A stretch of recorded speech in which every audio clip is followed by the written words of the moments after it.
Howdy everyone, and welcome back to the final episode of the BygMan Plays Clock Tower. We last left off, once again, she lived, not died, lived. Yay! Now we're on the final ending. Simple enough. To get this particular ending, all the other girls have to die, and you had to get captured and thrown in the little jail cell with Simon. That way you'll know of Miss Mary's treachery.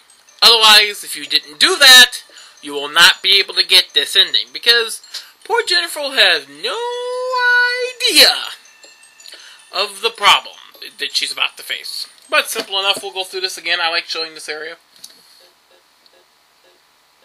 But yes, this game has been a nice wild ride. And we're going into the final epic battle, and actually my personal favorite ending. Because, yeah, I will let you know when it happens. But of course, Jennifer walks to the side like this, and oh, would you look at this.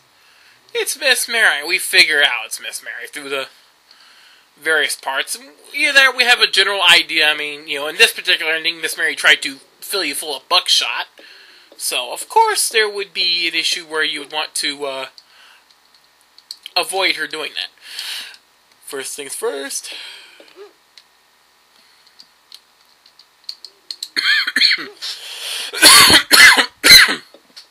Pardon me.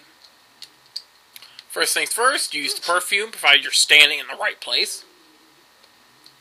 Then use the black robe.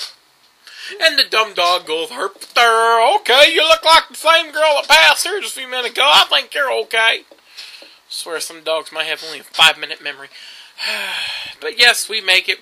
And again, we don't have to go this way, because in this particular ending, like I said, all the other girls have to die, so Lot is dead. We heard her get a belly full of buckshot, so. Anyway, we're gonna go ahead and I'll just, yeah, we'll walk it. What the hell? But while we're walking here, I gotta say, I really, really like this game. I do. You know, in fact, I might actually play it again sometime. You know, just for the hell of it. There's actually no secrets in this game other than using a Game Shark or Game Genie or whatever to get to them, and they're only glitches really. One is just switches up to what is it? It gives you access to an unused inventory item that was never used in the game. A knife, which does jack squat. What's another thing I can mention? Also, this game was actually released on Virtual Console in Japan only, which sucks. They always get the good ones. You can guess why they won't bring this over, even though we have worse games over here. I guess they figure an 8-bit game that's got such a dark and gruesome theme is a bit too much for youngins to handle. Even though I've seen 8, 9, and 10-year-olds playing frackin' GTA and Dead Space. But if they ever do release this, Earthbound, and a few other classic games to the Virtual Console over here, it'll be well worth a reason to own a Wii. In fact, in my opinion, aside from several of the games that are on the, aside from several good games on the Wii, the Virtual Console is still one of the main reasons to own a Wii, in my opinion, because there's so many good old games on there. But alas, let's go ahead and torch the blubber for the last time. Say hasta luego to the Jabba the Hutt wannabe, also known as Dan, or Bobby, sorry.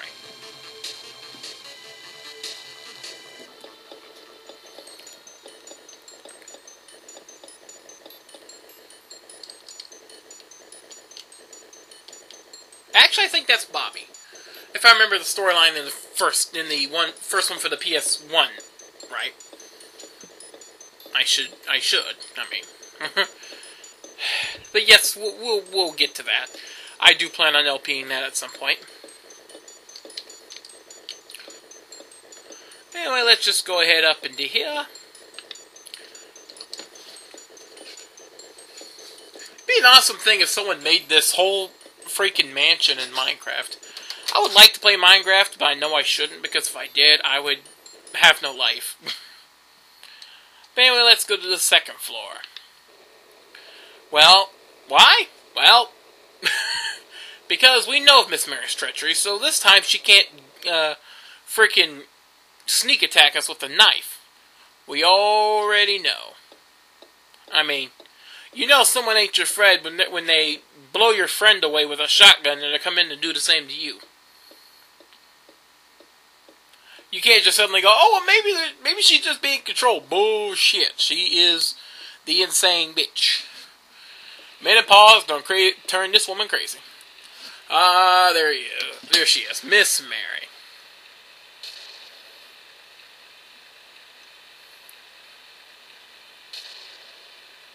Yeah, well, you've been a terrible mama. You definitely ain't winning a mommy award. That's the other reason you ain't winning a mommy award. Now start hitting the panic button. Because she's about to jack you with a butcher knife. Why is the butcher knife a classic death weapon? I don't know. But run this way to the left. You run to the right, you'll run into the balcony foyer, and it will not work out for you. Now run to this area, or let her just go this way like an idiot. But either way, keep running. She's slow walking towards you. She's like the frickin' T-1000. Now go up this ladder. I just love how she doesn't change and walk diagonally towards you. She's got to walk forward, then turn. That's hilarious. Game logic!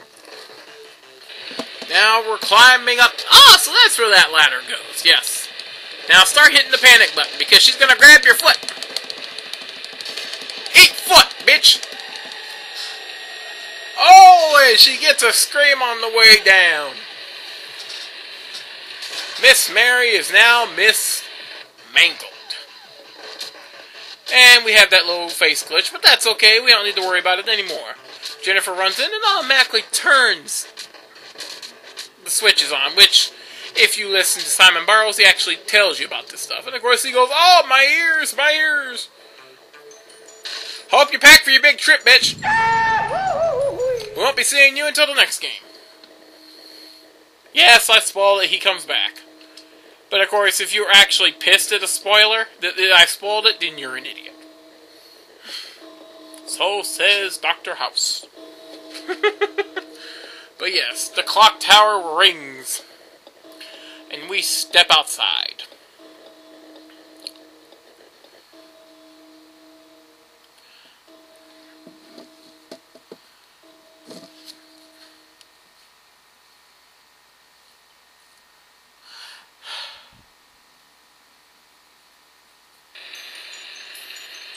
And now, it's over. This is actually my personal favorite ending. This is my absolute favorite ending, because it ends rather epically. You know, she fights her off. She fights, the old lady off herself, booting her in the face. This is my personal favorite ending. And aside from having to get the scepter, instead of the evil idol statue, this actually, this ending will be more in tune with the story than the rest of them. But that's it. That is the final ending. And now, while you listen to the fantastic music, I am going to tell you what I think about the game. Let's see. Let's start with a concept. Already, you know it's a 5. I mean, no other SNES game, or NES, or Genesis game has this kind of concept. A game where a survival horror game. I mean, Friday the 13th for the NES comes kind of close, but the fact is you still have weapons to fight Jason. You can still fight. This game you can't fight. You have to escape. It's the first, in my opinion, the first survival horror game that's not, that is a point and click. But still, it's, in my opinion, the first and probably only survival horror game on the SNES. So definitely a 5 in concept. Graphics, very good. I'm going to say a 4. There have been better on the SNES, I will say. Not by far, very close, but definitely a 4. I love, the gore is quite good, but I'm going to say a 4 because there has been better. Sound. Oh, come on, you know it's a 5. The music is awesome. I love yes, there wasn't that much music in the background, but that's part of the charm. There was no sound, so it kind of creeped you out. And the fact that the music, the sounds that did come up at the right times, definitely a 5. Gameplay. I'm going to say this is actually a tough one. I love the game. I'm not too big on point and clicks usually. I'm going to have to say I'm going to say a 4. It's not 100% perfect. The fact of the matter is the whole randomness with the rooms does make it fresh every playthrough, but the problem is it also makes it hard if you're actually attempting a direct course of action, going for a certain ending. It kind of makes things a bit hard. But still, controls, I'm going to say a 3 because a point and click doesn't do very well with D-pad controls, and there was no mouse option for this game, unfortunately. And with the D-pad, it's kind of hard to direct the arrow when you need it to. And sometimes it's also hard with the panic button modes, So I'm only going to give that a 3 in the controls. The controls aren't the best, but oh well. Overall, let's see, it's definitely a 5. I'll put the addition at the bottom there. But yes, I think Aeon Genesis did an excellent job translating this game. In fact, I think it's the best translation I've ever seen. And there it is. All of the endings. Every single fracking one of them. All 1, 2, 3, 4, 5, 6, 7, 8, 9 of them. 9 endings. Oh boy. Yes, like I said, Aeon Genesis did an excellent game. Excellent game. Did an excellent time translating this game. Made it very good.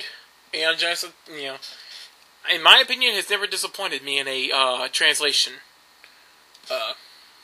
project. They've never disappointed me. It's very good. I love this game. But we're done with it.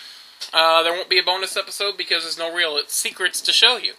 I may get bored, maybe sometime in the future, depending if I feel like it. May do like a death video of all the deaths and ways to die and whatnot. That's only if I get really bored. I might or might not. I have no idea. That's just an idea floating around. But yes, we're done with Clock Tower. Requested by Homicidal Killer. I hope he's enjoyed this full LP. And until the next game of whatever the hell I decide to play, this is Big Fatty Plus. Sayonara. And remember, if you're an orphan and someone decides that they're going to adopt you and all of your friends and take you to this mysterious haunted mansion in the middle of nowhere, you might want to think about running away.